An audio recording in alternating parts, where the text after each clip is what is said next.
Olá, sejam bem-vindos à nossa live, uma live especialíssima hoje, muito boa, com o presidente da Comissão Nacional de Exame de Ordem, Dr. Beto Simonetti, conselheiro federal da OAB.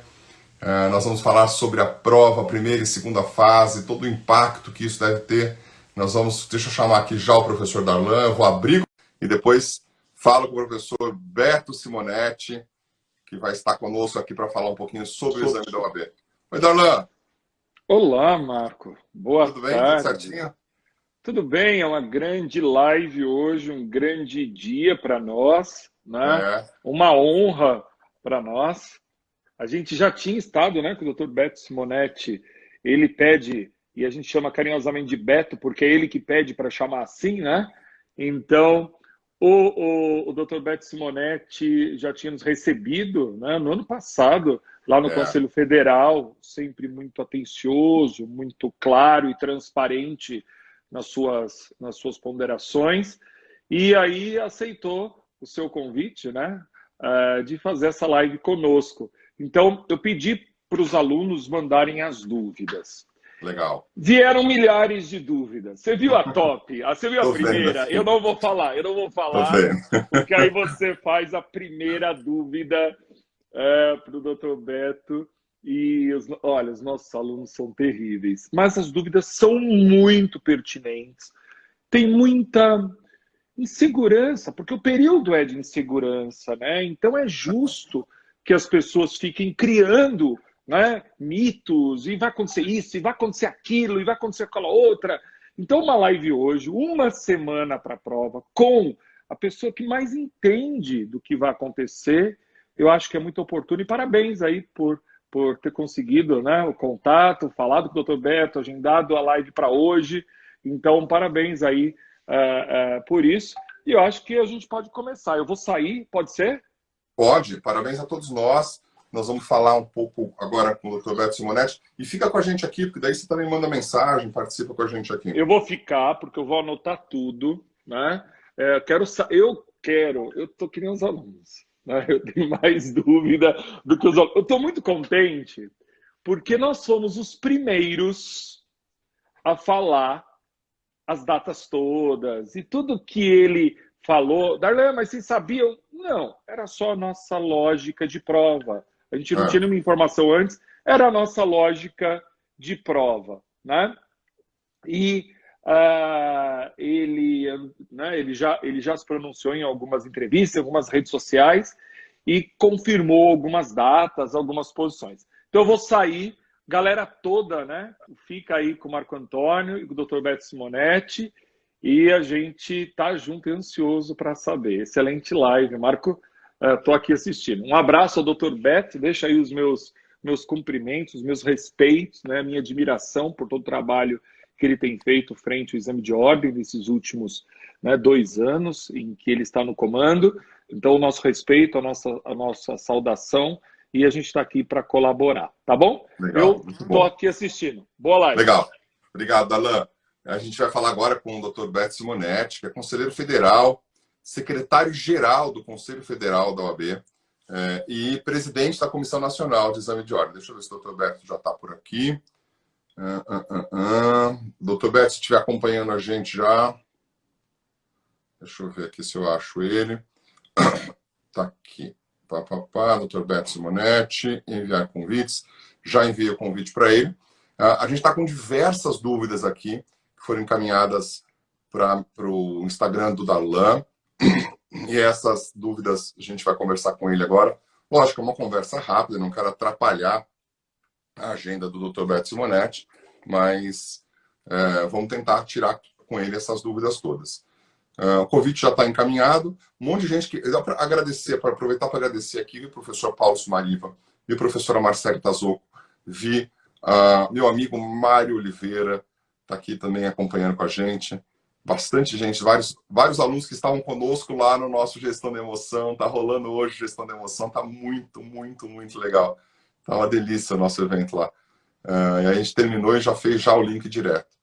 Deixa eu ver se o Dr. Beto Simonetti está por aqui. Vamos ver, deixa eu ver se eu mandar uma mensagem para ele aqui. De repente ele está esperando alguma comunicação minha. não está conseguindo participar, apareceu aqui. Doutor Beto, se estiver acompanhando a gente aqui, eu vou buscar lá para ver se tem algum convite seu, tá? Manda o convite para mim, que eu... Deixa eu ver, aqui. Enviar convites de novo, Beto Simonetti. Enquanto eu estou aguardando aqui, eu vou abrir o meu Instagram, aliás, meu Instagram não, meu WhatsApp. Doutor Beto Simonetti, conseguimos agora. Tudo bom? Como é que está, meu amigo? Tudo bem? Tudo certinho? Tudo bem, como vai, professor? Tudo bom? Tudo jóia. Quero começar te agradecendo aí pela gentileza da agenda. Eu fico imaginando a sua agenda, né? Eu fui conselheiro seccional de São Paulo por 6 anos e presidia uma única comissão. O Dr. Beto Simonetti é conselheiro federal, secretário-geral, né, do Conselho Federal, que ele toca todas as comissões do Conselho Federal. E, além disso, tem na agenda dele todo o exame de ordem, né, porque ele é o presidente nacional. E lembrando que todas as atividades, doutor Beto, são atividades que não são remuneradas. Então, o senhor deve ter o escritório para o senhor poder trabalhar, para tudo poder acontecer. Muito obrigado por ter aceitado o nosso convite, viu? Eu que agradeço a oportunidade, Marco Antônio. Eu acho que, é fato, tudo que você disse, eu, além de conselheiro federal, estou nessa gestão, secretário-geral do Conselho Federal da Ordem, sou coordenador nacional das comissões e procuradorias e coordenações do Conselho Federal, além de presidir a Comissão Nacional de Exame de Ordem e também a Coordenação Nacional do Exame de Ordem, que são dois órgãos diferentes dentro da estrutura da Ordem. Mas como nós precisávamos reunir os discursos e também tudo aquilo que gera em torno da atmosfera do exame de ordem, para que nós pudéssemos estar alinhados, o presidente Felipe Santa Cruz houve por bem, nesta gestão, concentrar em mim tanto a coordenação como a presidência da Comissão Nacional do Exame de Ordem. E, além de tudo isso, sou advogado, sobrevivo exclusivamente da advocacia.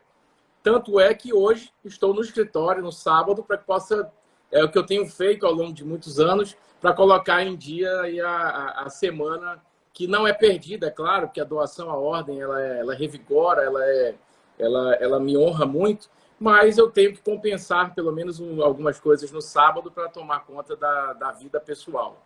Perfeito. Eu vou desativar os comentários só para que a gente possa ter uma interação melhor, depois eu ativo no final.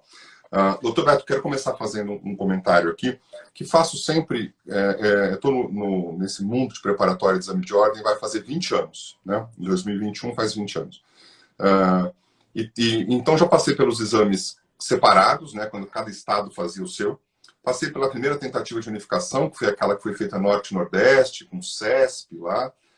Daí passei pela inclusão, os estados foram sendo incluídos no exame, aí ficou por último lá as Minas, aliás, Rio Grande do Sul, São Paulo e Minas, né? Minas foi a última que entrou. E aí passei por várias administrações. E uma reclamação que a gente tinha era a falta de comunicação de quem organizava o exame de ordem com quem prestava, né? E isso definitivamente acabou na sua gestão, né? Foi nessa gestão, na sua presidência, que a gente tem os gabaritos mais rápidos, né? Que a gente tem live explicando a prova, né? Na comunicação dos alunos, que é o canal de comunicação dos alunos, live explicando a prova, que a gente tem o gestor falando com os alunos, quer dizer, com todo o risco que isso tem, porque, lógico, estão sujeitos a críticas, mas é uma administração transparente. Então, fica aqui o meu registro de que isso engrandece o exame de ordem. E toda vez que a gente colabora fazendo alguma crítica, ela é sempre construtiva, porque nós acreditamos no exame de ordem como um instrumento dentro da nossa carreira profissional. Quero registrar aqui a minha opinião, que certamente é a opinião do professor Darlan também. Muito obrigado. E também estendo aqui os cumprimentos ao professor Darlan, sempre muito cordial com todos nós, assim como o senhor, professor. E gostaria de primeiro agradecer esse registro que lhe é feito. Realmente é uma tentativa que fizemos e implementamos nessa gestão, é justamente essa, de ampliar os canais de comunicação, não só com os candidatos, alcançar todos eles, afagar todos eles, receber todos eles, mas também, na mesma medida, com aqueles que se propõem à docência voltada à preparação do exame de ordem, que fazem isso de forma séria, que é o seu caso, que é o caso do professor Darlan, que do nosso lado também temos que reconhecer a seriedade empregada no trabalho. Tanto é que há 1 ano e meio, mais ou menos, atrás, estivemos eu, o senhor e muitos outros professores que se dedicam de forma séria e honesta a este preparo do exame de ordem, que vieram para tentar construir um novo momento no exame de ordem, né? Se colocaram naquele momento à disposição. Eu, por outro lado, também me pus à disposição e, a partir de tudo isso, a partir da compreensão dos professores, dos colegas advogados professores, como é o seu caso, do professor Darlan e de muitos outros que estiveram conosco, do Paulo Halim, do Anielo Alfiero, todos esses que se dedicam por uma vida, como o senhor disse aqui, há 20 anos o senhor dedica ao tema do exame de ordem, né? Então, conhece profundamente o DNA do exame de ordem, como ele surgiu, sobretudo essa fase que completou uma década, que é o exame de ordem unificado, que tem sido uma experiência sensacional. Temos afinado ao longo do tempo a qualidade do exame, a chegar ao ponto de termos exames aqui reconhecidos, salvo engano, inclusive pelo senhor em uma live dessas que é apresentada após a prova, que não tinha um A ou um B para falar da qualidade da prova, sobre questões a serem questionamentos a serem feitos quanto aos quesitos que constaram na prova. E isso é um afinamento do exame de ordem. E esse afinamento ele só se dá quando há essa reciprocidade entre os que aplicam, que somos nós, e aqueles que consomem a prova, como os candidatos e os que lecionam nos cursos preparatórios. Muito bom. A advocacia fica agradecida. Eu acho que é um trabalho que fica registrado nos anais da advocacia e para a nossa história. Isso é parte da história da OAB dentro do Estado Democrático de Direito. Então, fica aqui registrado. Muito obrigado. Doutor, o Darlan abriu nos caixas de comentário dele uma pergunta seguinte: o que você gostaria de saber, né, do presidente da Comissão Nacional? Então, a gente tem todas as perguntas sobre segurança, sobre cronograma, sobre prova facultativa. Então, nós vamos bater um papo. Mas a pergunta que mais veio, a pergunta que mais caiu é assim: pede para ele falar o que vai cair, quais as peças que vão cair. É impressionante como o candidato ainda se preocupa com isso, né?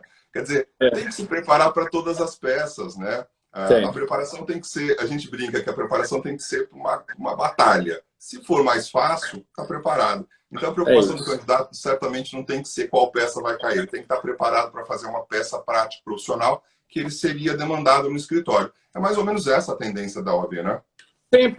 Sempre é essa tendência. E assim, é bom, e eu tenho esclarecido isso cada vez mais, e agradeço também por ter essa oportunidade de esclarecer isso através desse bate-papo que nós estamos iniciando, é que nós, enquanto membros da OAB, nós não temos acesso à prova, nós não participamos da confecção da prova. Isso é sabido pelo senhor, pelos colegas professores, pelos colegas que se dedicam a isso.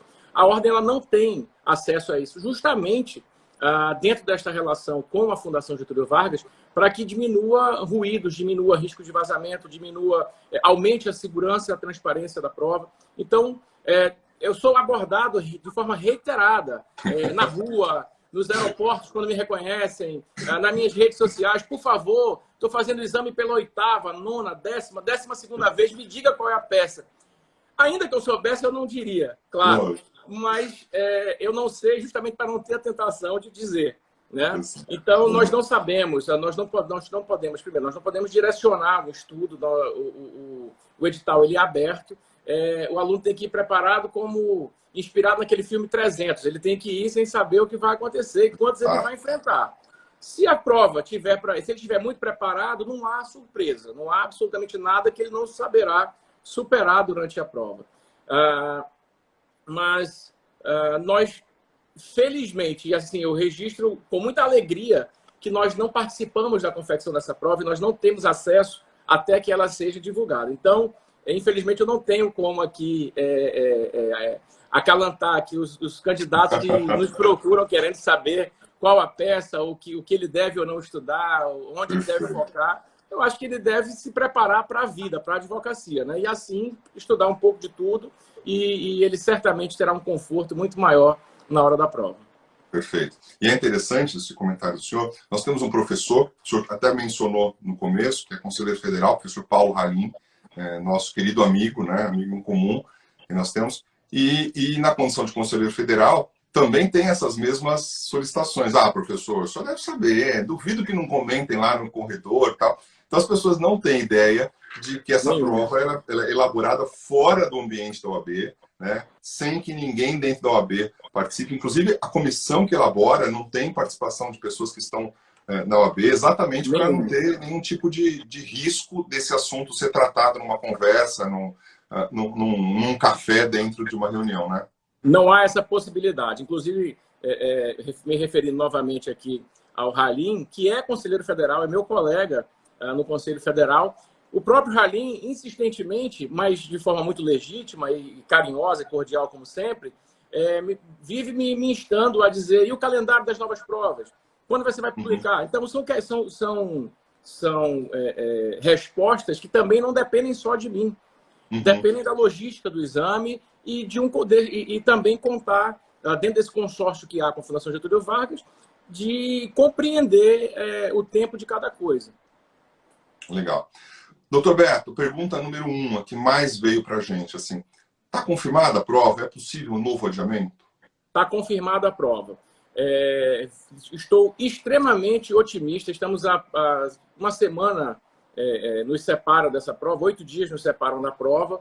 Estou extremamente otimista que nós conseguiremos aplicar a prova, muito embora tenhamos algumas críticas. Tenho sido violentamente criticado por uma pequena minoria nas minhas redes sociais, recebendo cartas no Conselho Federal da Ordem, falando do absurdo da aplicação dessa prova, falando que essa prova não deve ser aplicada, que algumas pessoas se contaminarão. Veja, o mundo está numa tendência de voltar ao normal, né?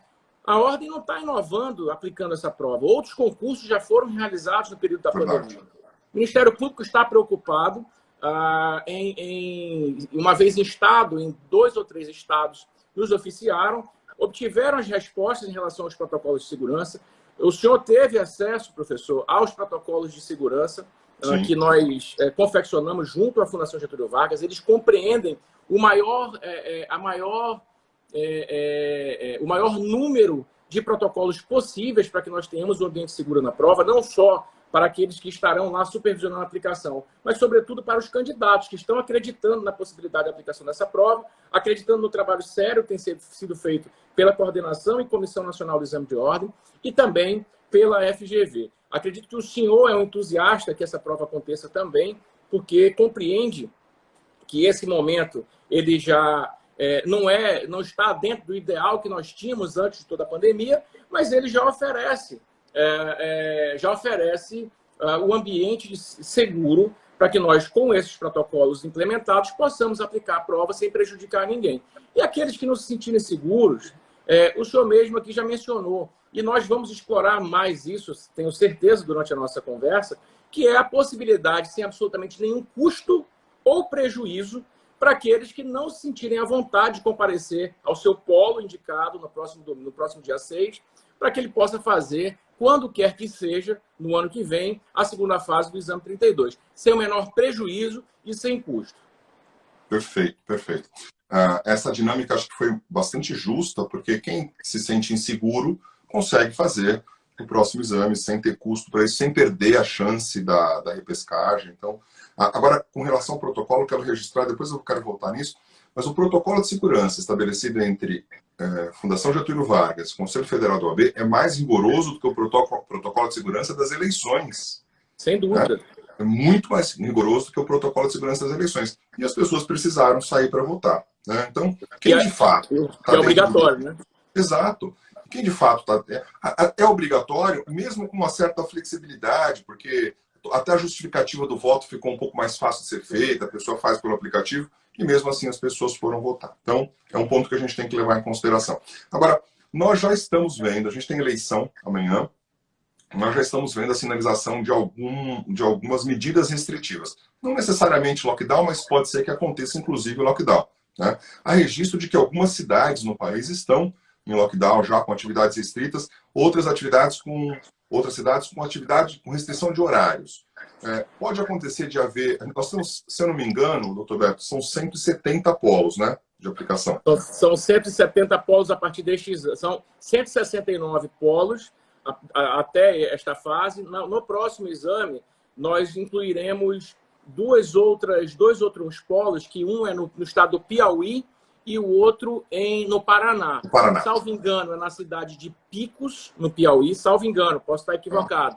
E a outra será um polo que alternará entre Guarapuava, no Paraná, e uma outra municipalidade que agora não me vem. Mas serão 2 polos implementados a partir do próximo exame. Tá. Dentro desses 160 polos, vamos imaginar, se houver algum polo menor, né? Não um polo de capital, mas um polo menor, que tenha lá uma restrição naquela cidade, que as pessoas não possam sair. A OAB avalia a possibilidade de remanejamento daquele candidato poder fazer em outro local, ou por conta de uma restrição de um polo pequeno é possível que o exame seja suspenso? Veja, professor, não nos chegou até este exato momento nenhum tipo de restrição de aplicação da prova em nenhum desses polos previstos, certo? Pode ser que aconteça uma superveniência aí, um fato qualquer que venha mudar a realidade de um desses polos durante a semana, e aí nós iremos dirimir. Isso não quer dizer que nós deslocaremos esse polo imediatamente, porque isso eu tenho consciência que vai causar um estresse muito grande nos candidatos de determinado polo.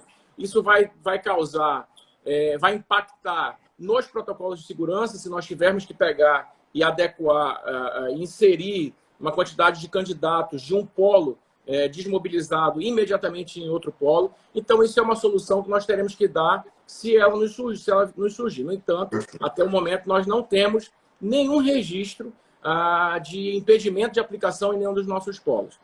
O fato é, a ordem terá que tomar, junto com a Fundação Getúlio Vargas, a solução menos danosa para esses candidatos, né? E eu não posso falar aqui também, fazendo um exercício de futurologia e de ser irresponsável de dizer o que nós faremos sem eu saber o que nós faremos. Né? Podemos pensar a partir de agora, já estamos... a própria fundação, que é quem cuida da logística, ela já está pensando em alternativas, tá? Mas não me foram apresentadas, mas já está pensando em alternativas para que absolutamente ninguém saia prejudicado caso haja um fechamento pontual em um dos nossos polos. Perfeito, fantástico. Isso quer dizer, vai ser adiado nesse polo? Pode ser que seja adiado, marcado uma data para reaplicação, considerando uma eventualidade extraordinária, muito extraordinária. Não estou dizendo que a solução será essa. Perfeito. Porque é bom que saia daqui esclarecido, porque senão daqui a pouco tem gente dizendo, olha, onde adiar, eles vão fazer uma reaplicação. Perfeito. Não sei.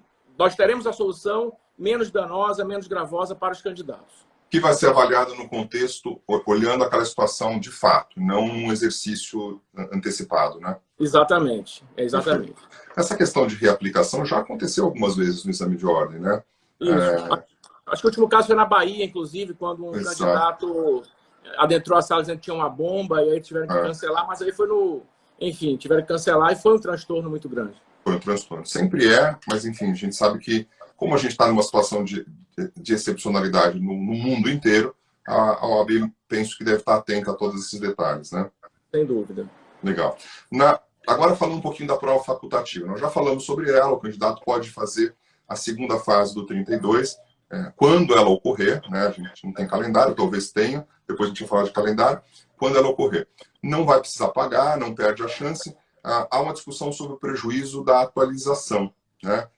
Então, quem não fizer agora, vai fazer a segunda fase do 32, pela regra do edital do 32, ou seja, está sujeito à atualização legislativa desse período? Está sujeito, sim, à atualização legislativa e será feita a considerar as regras instituídas no edital do exame 32. Até porque, professor, eu sou a de concordar, nós não podemos aplicar uma prova com conteúdo defasado, Exato. Não é verdade? E aquele que se propõe, eu tenho recebido, como o senhor também, eu tenho recebido muitas reclamações que esse seria, depois de ter solucionado o problema de quem não pudesse fazer a prova agora, veio a segunda reclamação, que essa é muito recorrente, ela é intensa, inclusive, que é a pessoa que se preparou durante todo esse tempo para fazer uma prova atendendo a um conteúdo, terá que se preparar para um conteúdo atualizado no 32. Mas veja, se você se propõe a advogar ou seguir qualquer carreira jurídica, a preparação ela tem que ser permanente, o estudo ele tem que ser permanente. Então, absolutamente nenhum prejuízo se a pessoa vai experimentar. Ela simplesmente terá que, pontualmente, a depender da matéria, e tem o que eu tenho recebido de reclamação quanto a essa atualização é sobre o projeto anticrime, exatamente. Então, veja, isso aí é uma condição já inerente à advocacia. Então, isso não é um prejuízo, pelo contrário, isso é um plus. Você vai ter que estar sempre se atualizando, se atualizar para fazer a prova e, certamente, se constar, você vai estar preparado para responder a toda e qualquer questão. Sem dúvida. E olhando sobre o ponto de vista prático, quer dizer, você vai precisar estudar o pacote anticrime, então ele estuda ele para a prova, não faz nenhum sentido cair um texto desatualizado. E se a gente for falar de prejuízo prático, talvez tenha quem vai fazer a prova agora, né, que vai responder sem o pacote anticrime, enfim, mas é a regra de edital. Então, quer dizer, vai ter que responder sem o pacote anticrime, tendo que estudar o pacote anticrime para o futuro. Então, na verdade, eu acho que não é um prejuízo, é até ruim um argumento desse ser utilizado por um aluno de direito, porque o que se espera de alguém que estuda direito, que fez os 5 anos e quer ser um bom profissional, é que esteja atualizado sempre, né? Que esteja... a regra do jogo era essa, sempre foi, cai tudo aquilo que for até o dia do edital. Então, acho que não é um prejuízo efetivamente, eu acho que é uma consequência da opção que o candidato vai tomar de fazer a prova agora ou fazer a prova futuramente, né? Então, sequência natural, ele via de regra vai ter que estudar e se atualizar, se for advogado, sobretudo na área criminal. Então, não há prejuízo, não vejo isso como prejuízo. Muito pelo contrário. Muito pelo contrário. Não vai sair nenhum edital com relação a isso, né? Então não precisa fazer inscrição nenhuma, é só faltar na prova. Faltou na prova. Só, veja, isso foi explicado, e eu posso até lhe encaminhar, se o senhor puder depois, se for de interesse, até de interesse geral. Esse esclarecimento foi feito em setembro, através de uma resolução. Eu posso encaminhar, para o senhor dar publicidade mais uma vez a esta resolução, e lá está descrito por que isso foi feito, né? Então, as pessoas que não puderem, por alguma razão, até não quiserem, sem dar motivo, não quiserem comparecer a essa prova, elas fiquem absolutamente tranquilas que elas estarão matriculadas, inscritas na segunda fase do exame 32, sem custo, sem prejuízo, absolutamente nenhum. É só verificar o local de prova que vai ser designado antes da prova, naquele calendário próprio, e se dirigir para o local de prova no dia agendado. Só isso. Perfeito. Doutor Beto, protocolo de segurança. A gente sabe que, eu não sei o número, eu estou fazendo uma conta aqui de número aproximado, esse número acho que não foi informado oficialmente. Do mesmo jeito que a gente brinca com os calendários, né? A gente fica imaginando que o calendário vai ser a data tal, e a gente às vezes acerta, às vezes erra. A gente também brinca com o número de inscritos. A gente sabe que nessa prova deve ter alguma coisa, talvez entre 45 e 50 mil inscritos, né? Pela lógica. De qualquer forma, aglomeração haverá, né? Porque as pessoas estão indo todas para um lugar só, que tem uma porta de entrada, então as pessoas vão de alguma forma se aglomerar, como aglomerar as pessoas que tiveram que votar, enfim, como aglomerar as pessoas no mercado na hora de fazer fila no caixa, ou de sacar o dinheiro no banco, ou no ônibus, ou no metrô, enfim, daí por diante. E aí as regras de protocolo são aquelas para qualquer tipo de aglomeração. As máscaras, eu ouvi um comentário sobre isso e eu acho que vale a pena de perguntar. Não é qualquer máscara que pode ser utilizada, né? E a OAB não vai dar máscara no dia da prova, né? Não, a OAB não dará máscara no dia da prova. Me foi feito por uma candidata, salvo engano, uma candidata que, inclusive, entusiasta do exame, que aplica esse exame de ordem no dia 6, quanto ao uso da máscara N95, Isso. Que é aquela que é um padrão, que tem um arame, né? Inclusive, eu tenho ela aqui para demonstrar. Que tem esse arame aqui, né? Eu pedi e eu estou dando aqui a garantia, e podem me cobrar isso, que a FGV vai permitir o uso desta máscara N95. Porque essa máscara, ela traz um padrão de segurança muito maior para os examinandos e para aqueles que vão aplicar. Não é uma haste de metal que vai impedir que a pessoa possa se prevenir ou deixar de oferecer segurança a quem está ao seu redor. No mais, basicamente, as regras de segurança já são essas que todos nós já aplicamos no nosso cotidiano. O distanciamento nas filas, as carteiras onde se sentarão os alunos, já estarão com uma disposição preservando esse distanciamento, o uso de álcool em gel permanente que terá nos ambientes de prova. Estamos tentando viabilizar uma quantidade de luvas para que nós tenhamos na sala de aplicação, para aqueles que não tiverem com luvas ou quiserem utilizar precisem utilizar luvas, possam utilizá-las. Liberamos o uso do Face Shield, que é transparente, não traz nenhum risco à prova. É claro que aqueles candidatos, nós estamos falando de uma prova séria, do maior concurso jurídico do mundo, que é o exame de ordem. Se porventura pedir que seja retirado o Face Shield para que possa ser conferido, se no Face Shield tem alguma... Infelizmente acontece, professor, é uma minoria, mas acontece, tem uma anotação que por uma questão de nervosismo, a pessoa ali, para lembrar, colocou um lembrete, né, colocadinho ali. A gente sabe que acontece em todos os exames de ordem, nós conseguimos recolher esse tipo de pequenas anotações. Então, se eventualmente for pedido para retirar o Face Shield, que a pessoa mesmo, o próprio candidato, possa manipular o seu Face Shield, ninguém vai tocar no seu material de segurança, para que ele possa ser historiado, vai mostrar, colocar de volta, sentar e fazer sua prova com tranquilidade. Nós já vivemos, este momento já é um momento onde as pessoas estão com atenção à flor da pele, todo mundo já está nervoso pela questão natural da pandemia, mas nós precisamos da ajuda dos candidatos, que eu sei que, na medida que tanto nós precisamos aplicar, quanto eles que estão se dispondo a fazer a prova, precisam fazer essa prova. Então, nós vamos fazer... Aqui é um complexo de colaboração mútua, não é? Nós estamos dando o nosso melhor para aplicar essa prova. Isso tem que ser compreendido por todos. Mas nós também queremos contar com a compreensão que nós temos, além dos elementos de segurança sanitária para aplicar esse exame, nós temos que manter o nosso padrão de segurança em relação à condição de fazer a prova sem fraudá-la, sem, obviamente, querer se enganar, porque o aluno que cola, o aluno que leva as suas anotações no Vadimeco, ele tá fraudando a ele mesmo. Autossabotagem. Ele está se sabotando, porque ele precisa ser honesto com ele mesmo naquela prova, porque é ele que vai estar na linha de frente sozinho no dia que ele conseguir se inscrever nos quadros da ordem e advogar ou seguir numa outra carreira jurídica no futuro. Então, assim, tenhamos compreensão com todos os protocolos, o ambiente já traz um nervosismo, não só da prova, mas também nós adiamos por 5 vezes essa prova. Então, quem vai fazer, eu compreendo que está nervoso, eu compreendo que esse é um momento importante da sua vida, mas vamos colaborar mutuamente. Vocês colaboram conosco, os candidatos, e nós garantimos que vocês terão a nossa colaboração para que saia tudo muito bem, o ambiente seja tranquilo e que todos aqueles que realmente precisam consigam alcançar a aprovação nesse exame. Fantástico. Parabéns de novo pelo bom senso com relação à máscara N95.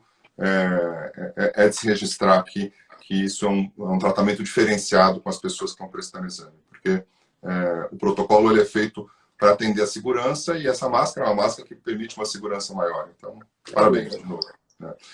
Uma dúvida que eu tenho recebido e nas mensagens do professor Darlan vieram bastante é assim, a manipulação do Vadimeco. Isso faz parte até no processo de fraude, para evitar fraude, né? Que o Vadimeco seja manipulado. Isso deve acontecer durante a prova e provavelmente os fiscais vão estar também com todo o aparato de segurança para poder fazer essa verificação. Sem dúvida nenhuma. Estarão todos eles muito protegidos, com luvas, álcool em gel, vão fazer a manipulação da forma mais segura possível, com a finalidade de não gerar nenhum tipo de insegurança para o candidato. O candidato vai acompanhar a verificação, estará ciente que todos os protocolos ali de segurança estão sendo utilizados e que ele tem ali qualquer risco minimizado de contaminação por conta da manipulação dos vadimecums.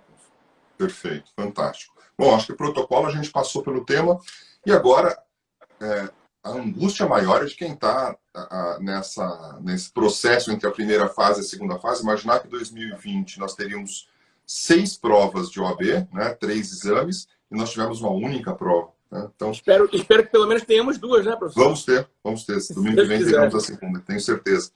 isso é uma questão até de permitir que as pessoas que precisam trabalhar façam a prova, né? Então, acho que a saída foi muito justa.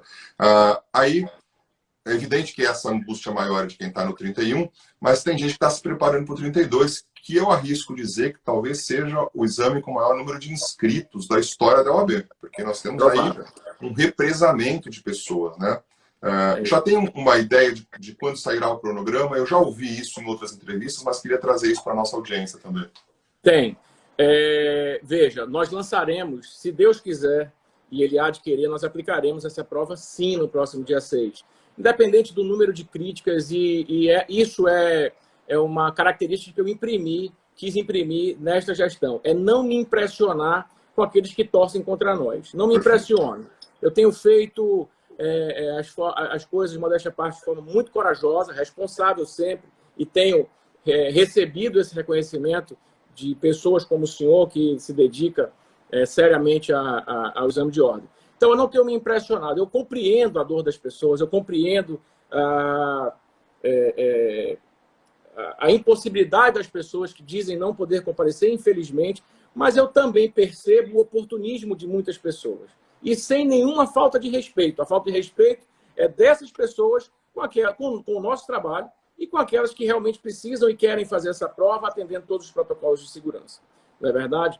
Então, em relação ao novo cronograma, professor, aplicando esta prova, o Brasil tem a minha garantia que entre o dia 7 e o dia 8 nós divulgaremos o novo calendário. Aí o senhor me pergunta, o senhor já tem alguma perspectiva quando vai ser? Eu lhe digo, eu tenho. Eu não tenho as datas exatas, mas eu tenho, certo? Se nós conseguirmos lançar na semana que vem, na semana seguinte ao exame, o calendário, ele estará dentro daquele espectro dos exames dos anos anteriores, do calendário dos anos anteriores. Porque nós lançamos geralmente nessa época, entre o final de novembro e início de dezembro, para que seja atendido o calendário do ano seguinte. Então, tem as datas? Eu não tenho as datas. Eu terei a partir do dia 7 ou do dia 8.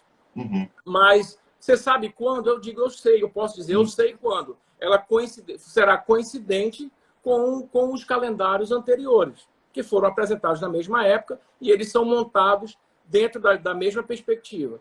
Então, o que eu posso lhe dizer? Se a primeira fase ela é feita em fevereiro, é muito provável que a primeira fase do próximo exame seja feita em fevereiro. A data eu tenho? Não. A data eu não tenho, mas nós teremos, em menos de 10 dias, nós teremos um calendário pronto a ser entregue e divulgado. Perfeito. Então, a dinâmica vai ser muito parecida com os outros exames. Enfim, como se tudo tivesse corrido normalmente em 2020 e agora a gente estivesse liberando o calendário de 2021. Né? A dinâmica para a marcação do calendário é exatamente a mesma e não mudou durante os últimos 10 anos do exame unificado. Então, eu não posso inventar a roda aqui. Né? E espero também que quando formos aplicar a primeira fase do exame 32, nós já estejamos em um novo momento, professor. Nós já estejamos aí com o mundo sendo vacinado, com a imunização alcançando boa parte da população e que nós efetivamente consigamos voltar para aquele normal que nós vivíamos antes de toda a pandemia. Perfeito, perfeito. Há possibilidade de ter novas disciplinas no 32º exame de ordem? Não há, nenhuma. Tá. Nenhuma possibilidade. O provimento, e o provimento não foi votado, sempre tem um período... Não há nenhuma possibilidade, não há inovação. Não há também possibilidade de, nessa gestão, posso garantir por essa gestão, até o fim dela, que se dará em janeiro de 2022. Não haverá incrementação em relação ao formato do exame, aumento de questões, prova oral. Não há possibilidade, e é uma garantia minha, enquanto coordenador nacional do exame de ordem, como presidente da Comissão Nacional do Exame de Ordem, de nós mudarmos a forma que vem dando certo do exame. Não haverá incremento de número de questões, não haverá mudança no formato da prova prática e não haverá implementação de terceira fase, que seria a fase oral. Então, que isso também seja desmistificado de uma vez por todas, que acabem essas dúvidas em relação a isso. O exame continuará como é. Perfeito, fantástico. O Conselho Federal de Contabilidade fez um exercício de uma prova online que foi catastrófico. Né? E o Conselho Federal de Contabilidade não se compara ao número de inscritos, à dinâmica de aplicação do Conselho da OAB, do Conselho Federal da OAB. Mas essa é sempre uma discussão. O quanto a OAB está olhando para a possibilidade de realizar uma prova de primeira fase ou de segunda fase, ou as duas provas, de forma online. O senhor acha que é possível isso? Eu posso lhe garantir que é possível. É claro que é possível fazer com muito estudo, com laboratórios de erros e acertos, mas isso seria um projeto, como eu tenho dito, a muito longo prazo. A muito longo prazo. Nada se compara nos conselhos, em relação aos conselhos no Brasil, que fazem provas de admissão para inscrição em conselho, com o que é a OAB. Uhum. Nós temos quase 500 mil inscritos por ano no exame de ordem. Então, é impossível pensar uma logística de aplicação com segurança a curto prazo, como todos queriam, todos nos cobraram durante a pandemia. É impossível fazer isso. Não há como fazer isso. Né? Ambiente seguro, não tem como desenvolver uma plataforma para atender 150, 160 mil candidatos por edição do exame de ordem. Então, a muito longo prazo, isso foi uma conversa travada entre nós, eu, o presidente Felipe Santa Cruz, e a direção da Fundação Getúlio Vargas, que por conta do que aconteceu agora, que instituam um estudo, né? Mas é um estudo a longo prazo. Ele não será aplicado para as próximas edições do exame, e isso certamente ficará a cargo de quem me sucederá, o próximo, quem vier depois do próximo. Isso eu posso garantir. Isso não vai ser feito também na nossa gestão, e não é por uma questão tão somente de não querer adaptar essa forma, ou utilizar essa forma. É porque não há condições técnicas para que nós façamos isso na quantidade exponencial que nós temos visto nos exames de ordem, quanto ao número de inscritos. Então, também é algo que não será tratado por nós, não será instituído por nós. Perfeito. Tratado, sim, não instituído. Perfeito. Algumas perguntas aqui que estão na minha caixa de perguntas. O candidato pode levar o seu próprio álcool gel, né? Tem algum limite de quanto ele pode levar? Ele pode levar, desde que sejam dentro daquelas especificações que estão no edital, né? Tem que ser transparente, sem inscrições.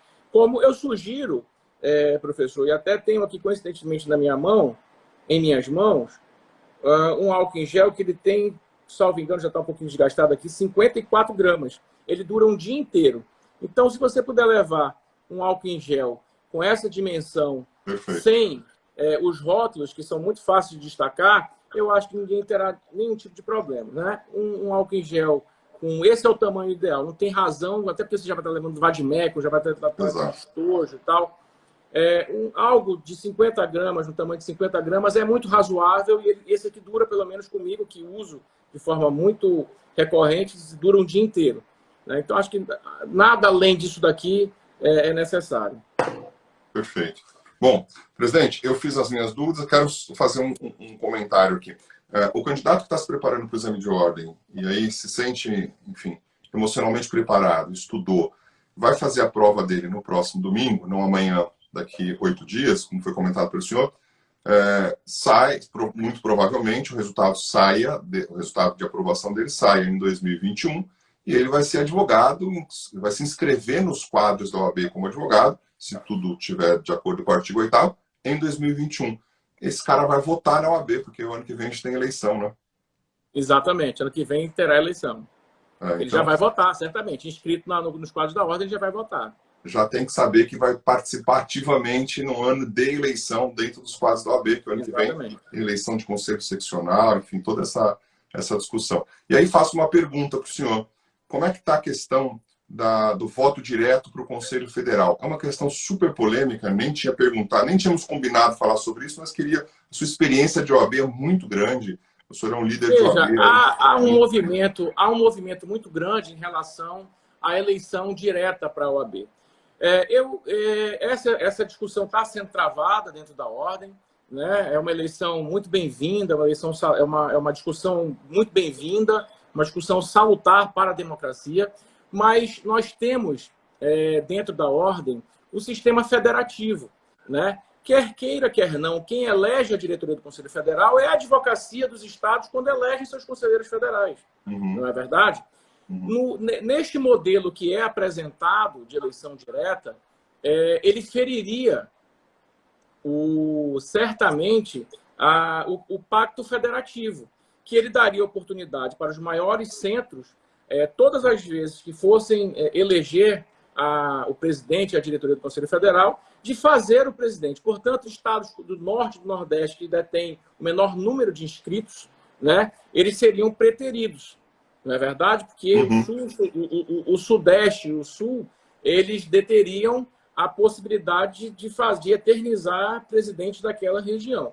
Então, neste modelo que é proposto, que fere o pacto federativo, ele não pode se instalar. Porque senão dentro de um processo de simetria, teria que se mudar a eleição do Senado, teria que se mudar a eleição da Câmara, e assim, consequentemente. Então, eu acho que é uma discussão muito bem-vinda, saudável para a democracia, mas ela não pode ser feita dentro desses moldes. E eu acho, inclusive, que a advocacia do Brasil deveria opinar em relação a essa alteração, porque isso também prescinde de alteração legislativa, né? Isso não é só a advocacia querer. Eu vejo com muito bons olhos a discussão.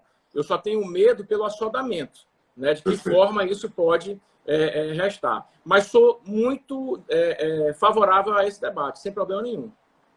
Fantástico. Eu acho que é um bom ponto, e aí chamo os nossos colegas que já são advogados ou estão próximos de se inscrever a se aproximarem da política de ordem, né? Eu, quando muito jovem, tinha uma impressão distorcida sobre a política de ordem, né? Eu não queria me aproximar dela e criticava sem conhecer, o que a gente já fez alguma vez na vida ou às vezes ainda faz. Quando passei a participar da política de ordem, vi o trabalho que a dificuldade de se implementar uma decisão que seja aceitada pela maioria, por todos eu acho que nunca vai existir, mas a gente já convida aí a participarem ativamente nos seus estados, das comissões, do Tribunal de Ética, a se aproximarem, a fazerem política de ordem, porque a ordem é um organismo vivo dentro da nossa sociedade, né, presidente? Sem dúvida. Eu quero, se você permitir, aqui fazer um registro justo, que nós temos aí na live a Tassiana Omena, que é a nossa querida amiga lá de Alagoas, uma dedicadíssima advogada, não só as questões da ordem, mas notadamente ao exame. Essa mulher sabe simplesmente tudo sobre o exame de ordem. Qualquer dia que você tiver a oportunidade, convide ela a fazer uma live que vai ser, além de esclarecedora, engrandecedora. Ela faz parte da nossa Comissão Nacional de Exame de Ordem, é presidente da Comissão do Exame de Ordem lá na seccional de Alagoas. É uma mulher extremamente dedicada. Ela está nos acompanhando aí e faça o justo registro, porque ela também acompanha todas as questões relacionadas ao exame de ordem. Mas como você fala, professor, realmente a política de ordem ela é apaixonante, né? Nada é pequeno nas causas da ordem. Então, eu convido, né, a toda a advocacia brasileira para que possa, em suas seccionais, procurar de que forma pode ajudar, né? E aí tem um discurso muito antigo que era usado no nosso estado, que quando o advogado reclamava da OAB, tinha o seu problema solucionado, diziam a ele, ao invés de você perguntar o que a ordem pode fazer por você, diga você o que você pode fazer pela ordem. A ordem é uma instituição histórica, gigantesca, que ampara os advogados feridos na profissão. A ordem não deve ser utilizada para simplesmente fomentar pautas políticas. Pelo contrário, a OAB tem que fazer, e é o papel que ela vem exercendo, fazer uma gestão para dentro, inclusiva da advocacia, de salvaguarda da advocacia. Nós vivemos um momento extremamente delicado de nossas gerações, nossa história, que é o momento pandêmico. A OAB esteve presente onde pôde estar durante toda essa pandemia, salvando o advogado, ajudando a advocacia, aquela advocacia que está empobrecida na maioria dos lugares, ainda que com parcos recursos que possam ser divididos, né? O dinheiro da ordem, a ordem é uma instituição que não foi feita para dar lucro. O dinheiro arrecadado para a ordem tem que ser 100% revertido para a advocacia. E é isso que eu tenho visto que a ordem tem feito em todos os quinhões do Brasil. Então, acreditem na OAB. A OAB tem uma história brava, uma história aguerrida, né, de defesa da democracia, de defesa das prerrogativas da advocacia. E aí eu conclamo a todos os colegas que possam, de alguma forma, somar com o crescimento e a manutenção da instituição, que possam se dirigir às suas seccionais e perguntar o que eu posso fazer pela minha instituição. Não é verdade? Então, fica aqui o convite a todos os advogados, a todas as seccionais. Muito bom. Presidente, sei que o seu tempo é muito tomado aí, o senhor está no escritório trabalhando no sábado, então queria começar aqui os meus agradecimentos pela gentileza com que o senhor me atendeu, pela prontidão aí de disponibilizar a sua agenda, de falar com os nossos alunos. Essa entrevista vai ficar disponível, essa live fica disponível no nosso site, e parabenizar mais uma vez pela transparência com que tem lidado na liderança nacional do exame de ordem. Eu acho que o exame de ordem se engrandece com a sua gestão. Muitíssimo obrigado por estar conosco aqui. Muito obrigado, professor. Antes de fazer minhas considerações finais, eu quero só aproveitar aqui. Júnior Costa está perguntando, mesmo coincidindo com as eleições em Macapá, haverá prova? Haverá prova. Haverá prova em Macapá, no Amapá, porque não há nenhum impeditivo de nós aplicarmos a prova em dia de eleição. Já fizemos a consulta, não há nada que possa impedir. Pelo contrário, se há possibilidade de fazer eleição, muito mais há de fazer, de aplicarmos a prova do exame. Professor, finalmente, eu que agradeço a oportunidade. Nessa gestão, eu prometi, no meu primeiro dia depois de empossado, em uma entrevista de quase 30 minutos fornecida, foi veiculada, inclusive, na TV Justiça, eu prometi democratizar o exame de ordem, abrir linhas e canais de contato entre os candidatos, os professores e toda a sociedade civil brasileira que queira, de alguma forma, contribuir ou esclarecimentos sobre o exame de ordem. Eu acho que a ordem ela deve, ela não só precisa, mas ela deve estar aberta aos reclamos da sociedade, aos reclamos daqueles que precisam dela, e reafirmar aqui o que eu disse lá, que a ordem não faz do exame de ordem um instrumento de caça às bruxas. O exame de ordem ele não é um bicho de 7 cabeças, muito pelo contrário, não há limite de vagas, você concorre consigo mesmo. Basta você estudar. Se você estudar e minimamente provar que você pode exercer a advocacia, a OAB vai estar de portas e braços abertos para receber aquele advogado que está pedindo inscrição na ordem. Então, encarem o exame de ordem como apenas mais uma fase a transpor na vida. Né? Obviamente, é decisivo para a vida de muitas pessoas a aprovação do exame de ordem, mas para tudo na vida nós temos que nos preparar. Né? Quem cursou Direito por 5 anos teve que se preparar para cursar por 5 anos Direito. Então, tenhamos o exame de ordem como a prova final, para que ele possa, a partir dali, coroar o curso de Direito e ingressar de forma muito honrosa, e será muito bem-vindo nos quadros da OAB. Então, tenho em mim a pessoa que pode esclarecer toda e qualquer dúvida, e sempre estive à disposição. Quem já me procurou através do Instagram, através do e-mail, do meu e-mail pessoal, o e-mail da Comissão Nacional do Exame de Ordem, ou através de qualquer outro canal da Ouvidoria da Ordem, quem me procurou, me achou e obteve ali a resposta que precisava, ainda que eu não soubesse, fui atrás de elementos para responder e esclarecer aquilo que era me perguntado. Então, o exame de ordem tem sim uma nova cara, ele está democratizado, as portas estão escancaradas para todos aqueles que queiram se aproximar, não só das questões que envolvem a logística do exame, da prova, bem como toda e qualquer outra questão que envolva a atmosfera da OAB. Eu estou disposto, como sempre estive, a trazer esses esclarecimentos. Estou à sua disposição também para voltar aqui, se for o caso, em outro momento, após a prova, para comemorarmos o sucesso na aplicação, comemorarmos com os vitoriosos que se prepararam durante todo esse tempo e alcançarão certamente no próximo dia 6 a aprovação. Faremos a nossa tradicional live. Estou tentando reunir aí, ainda que à distância, os amigos, para que nós possamos fazer a tradicional live instituída nessa gestão também, após a aplicação do exame, com comentário de questões, com o gabarito preliminar, para que nós possamos, mais uma vez, acalmar o coraçãozinho de todos aqueles candidatos e candidatas que confiaram na nossa insistência e estão confiando na nossa tentativa de aplicar essa prova no dia 6. Eu peço que todos caminhem conosco até lá, estejam seguros no dia da prova e também oferecendo segurança para todos aqueles que estarão ao seu redor. E nós teremos a só comemorar na tarde do dia 6. Muito obrigado mais uma vez pela oportunidade, professor Marco Antônio. Conte comigo, doutor Beto. Saiba que o senhor tem aí ao seu lado, dando apoio se for necessário, alguém que acredita no exame de ordem e quer um exame de ordem sério, justo, como um instrumento de ingresso nos quadros da OAB. E digo mais, já está aceito aqui a sua proposta, já está convidadíssimo para a gente comentar a experiência do exame de ordem nesse período de pandemia. Saiba, doutor Beto, que a fila de pessoas para criticar sempre será maior do que a fila de pessoas para ajudar. Mas o senhor pode ter certeza que em mim, no professor Darlane, no nosso time, o senhor nos encontrará na fila de pessoas para ajudar. Muitíssimo obrigado. Fique com Deus. Grande sucesso aí na sua advocacia. Obrigado. Uma excelente semana a todos. Tudo de bom. Um abraço, professor. Obrigado.